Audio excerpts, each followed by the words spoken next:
Hey guys, welcome back to Trendy Gadget. Today we'll talk about why the chip shortage is here to stay, as new supply chain problems are coming in. Let's head into it. The shortage. Earlier this year, it appeared that the chip scarcity will be alleviated by 2022. That prognosis now looks to have been overly optimistic. The shortages will continue indefinitely, perhaps not 10 years, but we're certainly not talking about quarters. We're talking years here. Snarls in the semiconductor supply chain are clearly dragging on economic development. Both GM and Ford said yesterday that missing chips resulted in lower third quarter profitability, and Apple is believed to be lowering this year's production plans for its iPhone series, the company's cash cow. Chip difficulties have gotten so prevalent that a Wells Fargo division believes the constraints would reduce US GDP growth by 0.7%. Also, make sure to write your thoughts in the comment section. So graphics cards have obviously been out of stock for some time now, and the majority of people have at least somewhat heard about what's going on. No easy fix. The causes of the chip shortage are numerous, and none of them have a simple solution. For one thing, consumers continue to buy new phones, tablets, and laptops, and they continue to utilize network-heavy services such as video streaming, video conferencing, and others, which boosts data center use. Demand just keeps growing in general,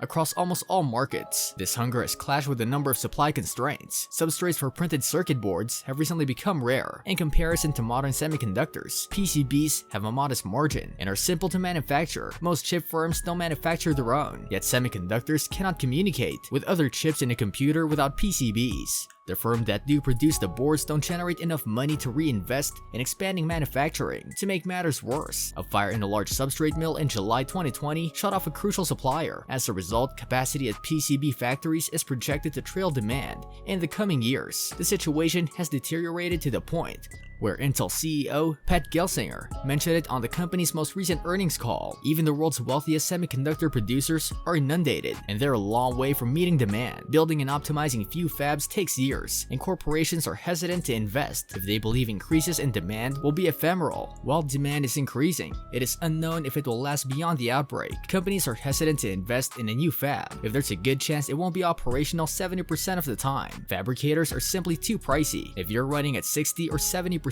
utilization, you're probably losing money. Semiconductor Advisors President Robert Mayer told Ars, leading edge fabs cost $5 to $10 billion, which is several times what they did a decade or two ago. As manufacturing process progresses, the buildings themselves become more expensive to build, as do the machinery that create the chips. The most recent equipment employ extreme ultraviolet lithography, which is necessary to make chips with features smaller than 7 nanometers, and may cost up to $120 million.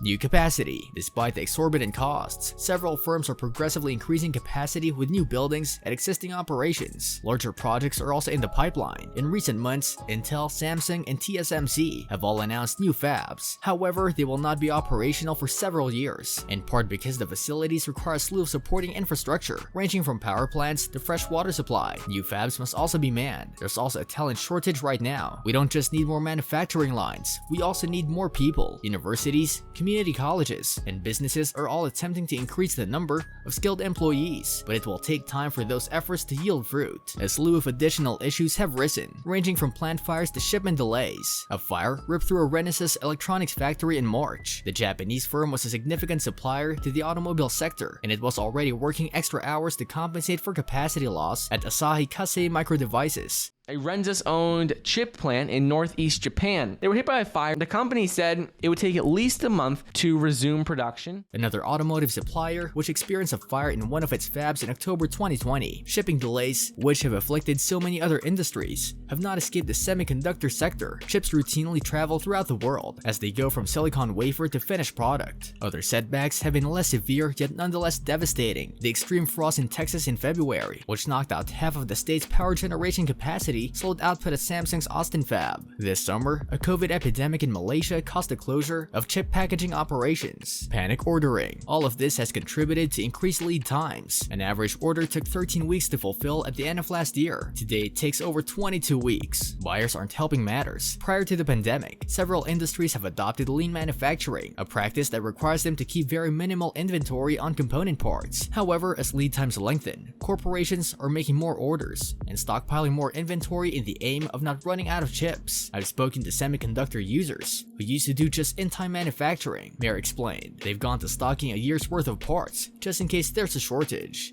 Kulik believes that if manufacturers expand gradually to existing facilities, certain shortages may ease sooner than others. These expansions normally take 12 to 18 months to complete. Completely new fabs, on the other hand, take 2 to 3 years to build. Given today's lengthy lead times, increased capacity may be insufficient. I expect a shortage until a lot of the new capacity comes online, Kulik said. What do you think about the situation? Do you think it'll stay bad? Let us know in the comment section. This brings us to the end of our video. I hope you enjoyed it. Hit like if you did, and don't forget to subscribe to our channel so that you don't miss any of our videos in the future. Also, watch the 2 videos that are on your screen because I'm sure you'll love them. With that, I'll see you in the next video.